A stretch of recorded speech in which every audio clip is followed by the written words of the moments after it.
ओं गणानां त्वा गणपतिगुं हवामहे कविं कवीनामुपमश्रवस्तमं ज्येष्ठराजं ब्रह्मणां ब्रह्मणस्पत आनशृण्वन्नोतिभिस्सीदसादनं श्रीमन्महागणाधिपते नमः। प्रणो देवी सरस्वती वाजेभिर्वाजनीवते धीनामवित्रैवतो श्रीमहासरस्वते नमः। गुरुब्रह्मा गुरुर्विष्णुः गुरुर्देवो महेश्वरः गुरुसाक्षात् परं ब्रह्म तस्मै श्रीगुरवे नमो नमः। ओं आपदामपहर्तारं दातारं सर्वसंपदां लोकाभिरामं श्रीरामं भूयो भूयो नमाम्यहम्। ओं अंजनानन्दनं वीरं जानकी शोकनाशनं कपीसमक्षहन्तारं वन्दे लङ्काभयङ्करं। बुद्धिबलं यशोधैर्यं निर्भयत्वमरोगता अजाड्यं वाक्पटुत्वं च श्रीहनुमस्मरणात् भवेत्।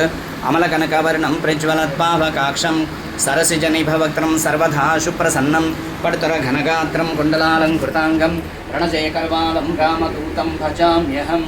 ओं बुद्धिर्बलं यशोधैर्यं निर्भयत्वमरोगता अजाड्यं वाक्पटुत्वं च श्रीहनुमस्मरणात् भवेत्।